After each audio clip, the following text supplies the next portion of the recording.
With a letter he never sent, a woman appeared in his barn. The grieving rancher let her stay. The ranch sat far away from the main road, surrounded by wide fields and quiet hills. It was the kind of place where time seemed to move slowly, as if the world outside had forgotten it. The man who lived there had grown used to that silence. His name was Daniel, and he had been living alone for years. Daniel woke up every morning before sunrise. He did not need an alarm clock. His body had learned the routine long ago.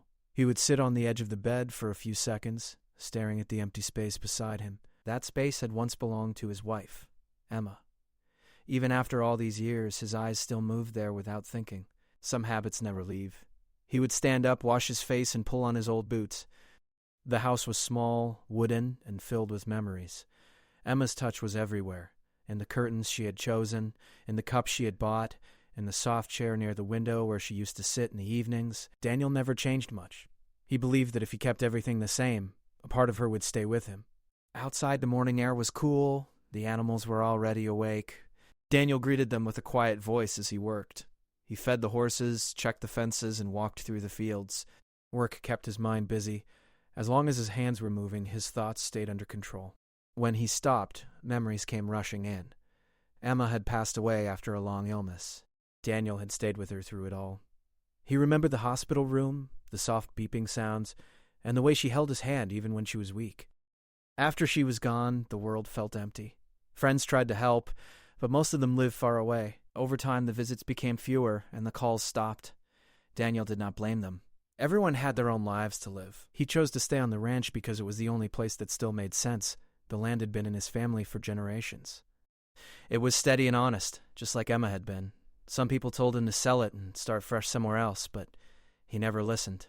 Leaving felt like another kind of loss, and he had already lost enough. That day, after finishing his morning work, Daniel returned to the house. The sun was higher now and light poured through the windows. He made himself a simple breakfast and ate alone at the small table. Across from him was Emma's chair. He rarely sat there. It felt wrong, as if he were taking her place.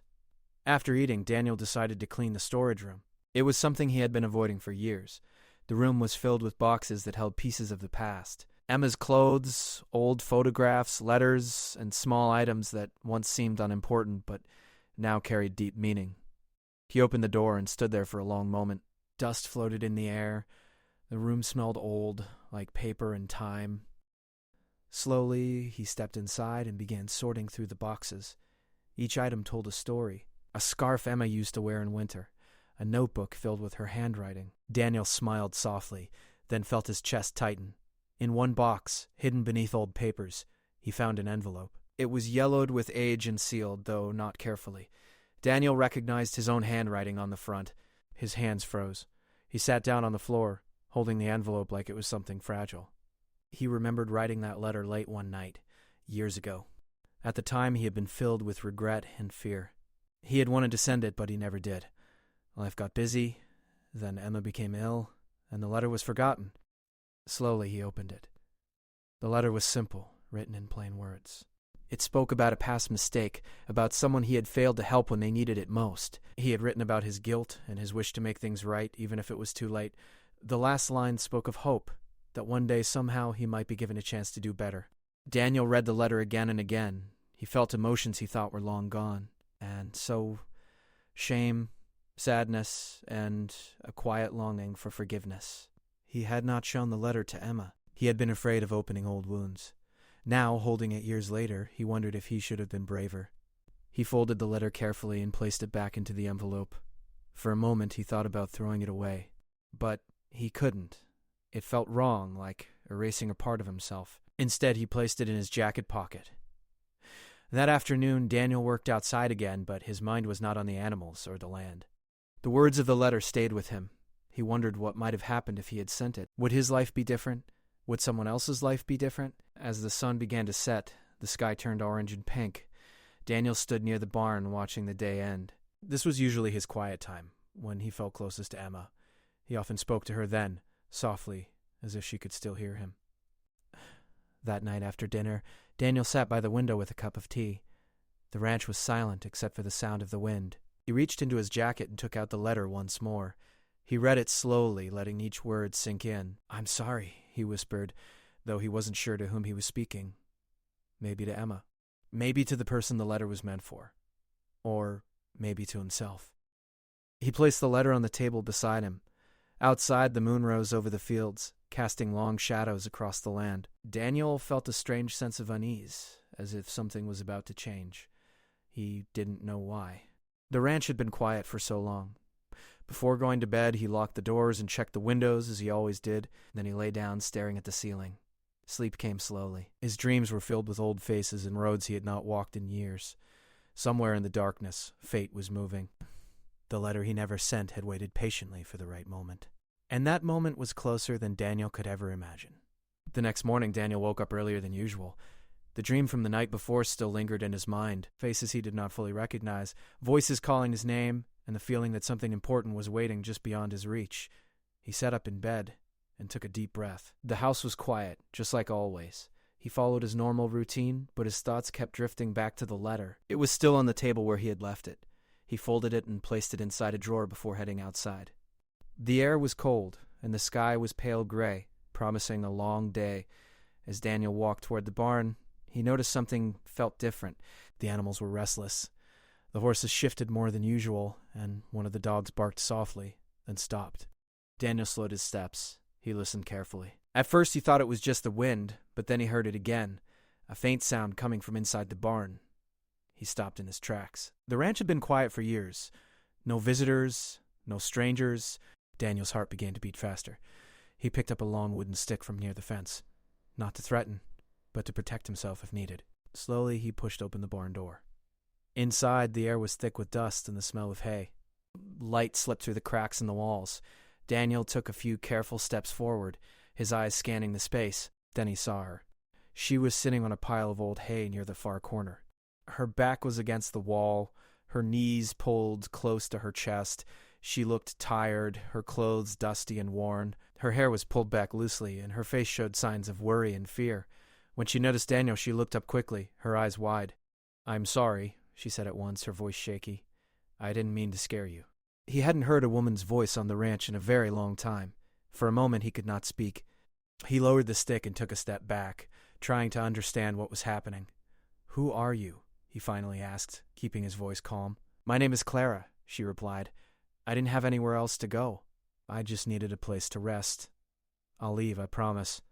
Daniel studied her carefully. She didn't look dangerous. Just tired. Hungry, maybe. And scared.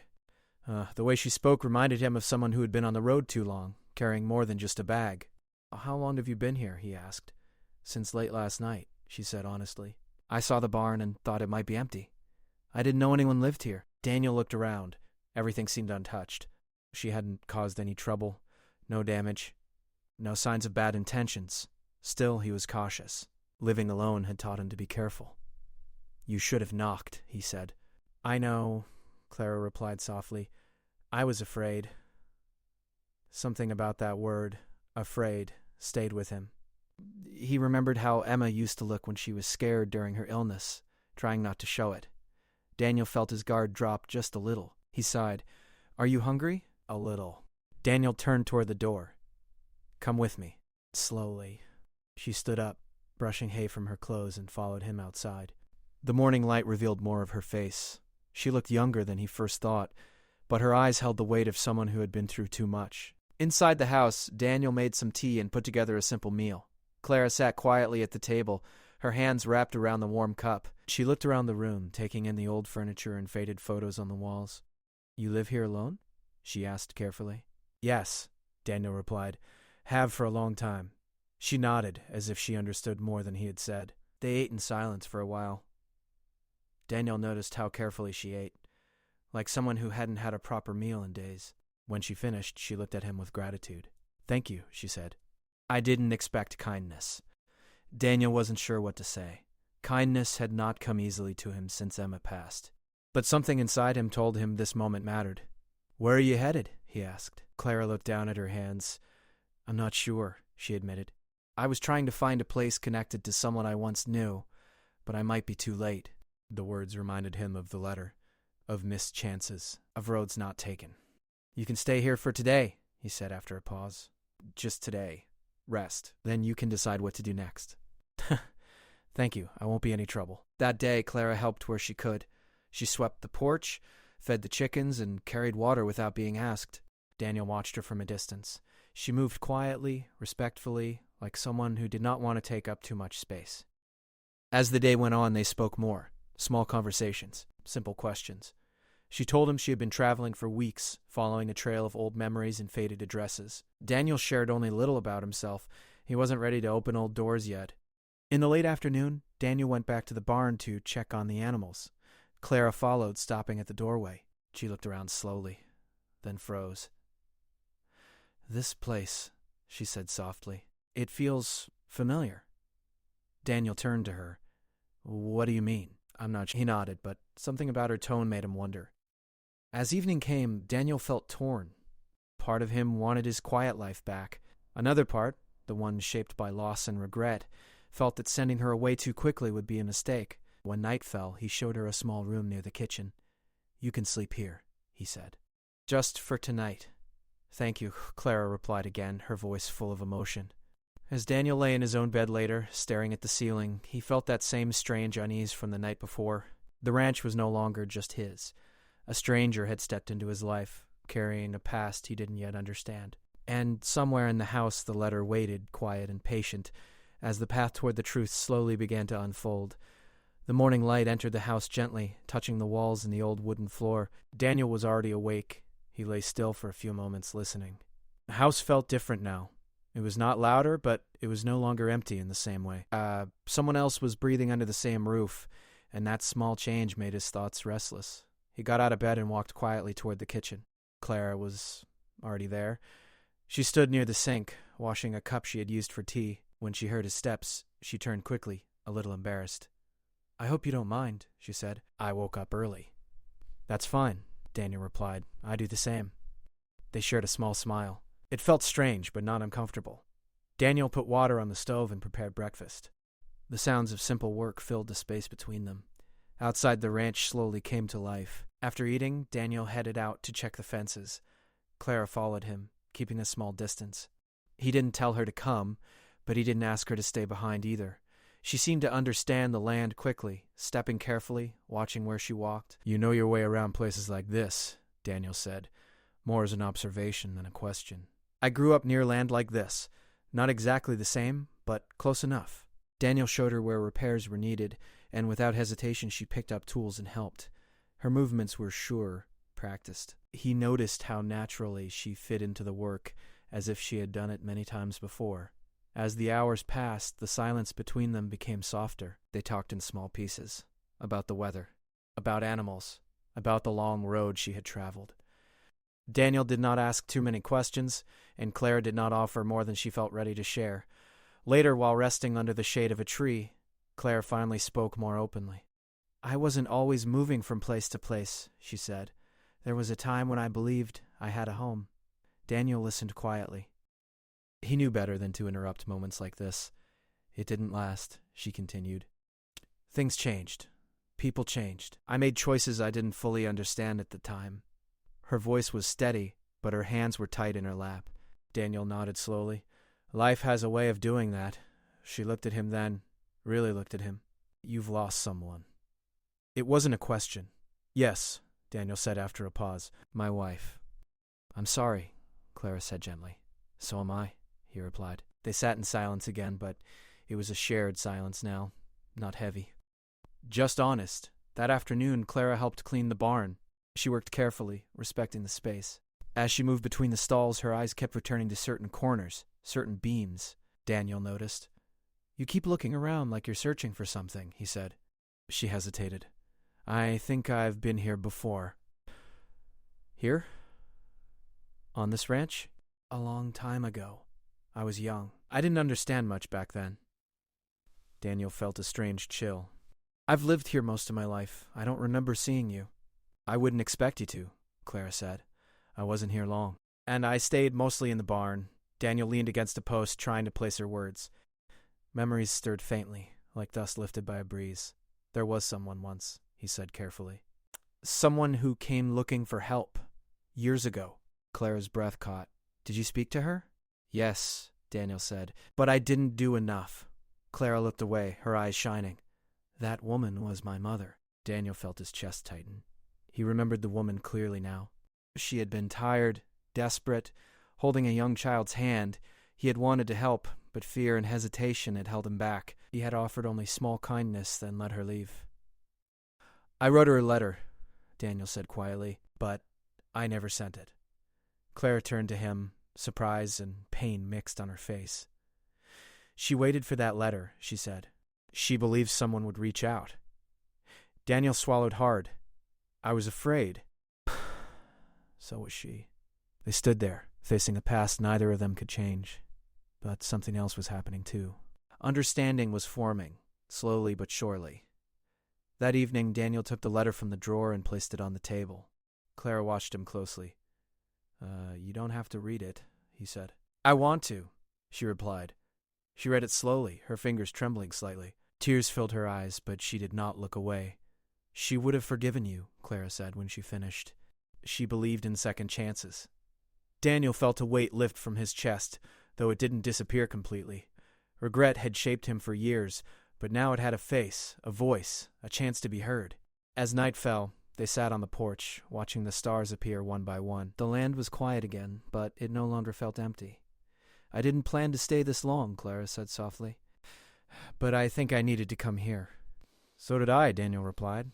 They didn't speak after that, but they didn't need to. Sometimes healing begins not with words, but with presence. And on that quiet ranch, two paths that had once crossed briefly were finally finding their way back together. The days that followed were quiet but heavy with meaning. After the truth came out, both Daniel and Clara moved through the ranch more slowly, as if every step mattered now. The land was the same, the animals were the same, but something inside the air had changed. The past was no longer buried. It was awake. Daniel kept thinking about Clara's mother. He remembered her face clearly now. The hopeful voice. The way she had stood near the barn door, waiting for him to say something more. For years that memory had followed him, but he had never spoken about it out loud. Now it lived between him and Clara, real and unavoidable. Clara, on the other hand, felt a strange mix of pain and peace. She had spent years carrying questions about her mother's last days. She had always wondered why no one had reached out, why no letter ever came. Reading Daniel's words had answered some of those questions, but it also opened new feelings she didn't expect. One morning, Daniel found Clara standing near the old fence at the edge of the land. She was staring out at the fields, lost in thought. "You're up early again," he said gently. She smiled faintly. "Sleep comes and goes." Daniel nodded. He understood that feeling well. "I've been thinking," Clara said after a pause, "about what happened back then." She turned to face him. "I don't blame you." "You don't?" "No," she said honestly. "I blame the silence for a long time. But silence comes from fear, and fear doesn't mean a bad heart." Daniel felt something tighten in his throat. "I wish I had been stronger." Claire nodded. So does everyone when they look back. Inside, the light fell softly through the wooden beams. Clara touched one of the old posts, the same place her mother had once leaned against. "Whoa." "She believed someone here cared," Clara said quietly. "That belief kept her going longer than you know." Daniel closed his eyes for a moment. "I did care." "I know," Clara replied. That afternoon, Clara told Daniel more about her life. She spoke about moving from place to place, about working small jobs, about learning to rely on herself. She spoke about her mother's strength, how she never stopped believing that kindness existed somewhere. Daniel listened closely. Every word felt important. "She used to talk about this ranch," Clara said. "Not often, but when she did, there was hope in her voice." He turned away, pretending to focus on his work. Later that evening, Daniel took the letter from its place and held it carefully. "I want to do something," he said. Clara looked up. "What is it?"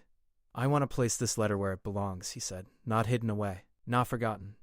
They walked together to a quiet spot near an old tree behind the house. Daniel dug a small hole, careful and slow. He placed the letter inside, folded neatly, then covered it with soil. "It's not an ending," he said. "It's a release." Clara nodded. She would understand.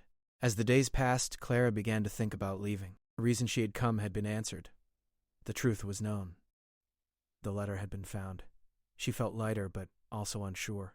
One evening, she packed her small bag and placed it near the door. Daniel noticed but said nothing at first. They ate dinner quietly, the air between them thick with unspoken words. After the dishes were done, Daniel finally spoke. "You're planning to go?" "I think I should." He nodded slowly. "I understand, but the truth was he didn't want her to leave." The ranch had come alive again, in ways he hadn't expected. Not because of noise or change, but because of connection. "I don't want you to feel like you owe me anything," Daniel said. "You don't." "I know," Clara replied. "That's why this is hard." They sat on the porch as the sun went down. The sky burned with soft colors, just like it always did. But tonight, the silence felt different. It felt like a question waiting for an answer. "I spent years running," Clara said, "looking for something I couldn't name. Now that I've found it, I don't know what comes next." Daniel took a deep breath. Sometimes staying is braver than leaving. She looked at him, surprised. "Are you asking me to stay?" "I'm asking you to choose," he said honestly. "Not because of the past, but because of now." Clara's eyes filled with emotion. She looked around the ranch, at the land her mother had once trusted, at the man who had finally faced his regret. "I don't know how long," she said softly. "That's okay," Daniel replied. "Neither do I." That night, Clara unpacked her bag. For Daniel, something shifted deep inside. He no longer felt trapped by his memories. They were still there, but they no longer ruled him. For the first time since Emma's passing, he felt like life was moving forward, not just repeating itself. And for Clara, the ranch no longer felt like a place of unanswered questions. It felt like a bridge between what was lost and what could still be found. Both knew the road ahead would not be easy. Healing never was. But they also knew that something honest had begun, not built on fear or regret, but on truth, forgiveness, and quiet hope. As the night settled over the land, the ranch held their shared silence gently, like it had been waiting for this moment all along. The ranch slowly settled into a new rhythm. Days passed, then weeks, and Clara remained. Not because she had nowhere else to go, but because, for the first time in years, she felt grounded. Each morning she woke with the sun and stepped outside to breathe in the open air. The land felt familiar now, not as a memory from the past, but as something real and living in the present. Daniel noticed the change in himself, too. He no longer woke up with the heavy feeling in his chest. The mornings still carried silence, but it was softer, less sharp. He and Clara shared simple routines, working side by side, eating meals together, sitting quietly in the evenings. They did not rush anything. There was no need to. One afternoon, Clara found an old photo album tucked away on a shelf. She brought it to Daniel and asked if they could look through it together. At first, he hesitated. That album held memories he rarely touched, but he nodded. They sat at the table, turning pages slowly. Clara listened as Daniel spoke about Emma. He told stories about her laugh, her patience, the way she loved the land. Clara listened with respect, never interrupting. "She sounds kind," Clara said. "She was," Daniel replied. "She believed people could heal if given time. I think she would have liked this place being shared again." Daniel looked at the photo for a long moment. "I think so too." As days went on, Clara began planting a small garden near the house. Daniel watched her one morning and felt a quiet warmth in his chest. "You don't have to do that," he said. "I want to," Clara replied. "Things should grow here." He understood what she meant. Growth was not just about plants. It was about people, too. One evening, a storm rolled in. Rain tapped against the windows, and thunder echoed across the fields. Clara sat by the window, watching the sky. "My mother loved storms," she said. "She said they washed the world clean." Emma used to say the same thing. They shared a quiet laugh, the kind that comes from shared understanding. That night, Clara made a decision. She waited until the next morning to speak. "I think I'd like to stay longer," she said carefully. "Not forever. Not as a promise. Just longer." Daniel looked at her, surprised but calm. "I'd like that." She nodded, relieved. "I don't want this to be about replacing anything." "It's not," Daniel said. "It's about building something honest." Time continued to move forward. Clara began helping more around the ranch, learning the work Daniel had carried alone for years. Daniel, in return, learned how to let someone else share the weight. One afternoon, a neighbor stopped by. It had been years since anyone visited without warning. Daniel introduced Clara simply, without explanation. The neighbor smiled warmly, noticing the life in the place. "Good to see the ranch lively again," he said. After the man left, Daniel realized something important. The ranch was no longer a place frozen in the past.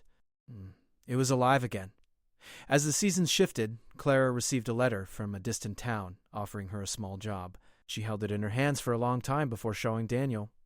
"You should go if you want to," Daniel said gently. "I don't want to be the reason you stop moving forward." Clara studied his face. What if staying is moving forward? Daniel paused.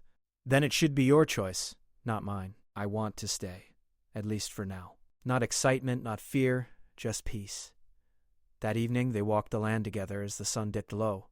Clara stopped near the old tree where the letter had been buried. "I'm glad it ended this way," she said. "Not erased, just understood." "So am I," Daniel replied. They stood side by side, not touching, not distant, just present. Months later, the ranch looked different. The garden bloomed. The house felt warmer. Laughter appeared more often, not loud, but real. Daniel still missed Emma. Clara still missed her mother. Loss did not disappear, but it no longer controlled them. One quiet night, Daniel spoke words he had been holding back. "Thank you," he said. "For what?" Clara asked. "For forgiving me. For letting this place breathe again. Thank you for letting me stay." They did not call it anything more than it was. No labels, no promises made too soon. Just two people who found healing in an unexpected place. The ranch, once a symbol of grief, became a place of quiet hope. Not untouched by pain, but honest. And sometimes, that is enough. As the stars filled the sky, the land rested peacefully, holding their shared story, not as a burden, but as a reminder that even the deepest regrets can lead to something gentle if given time and truth.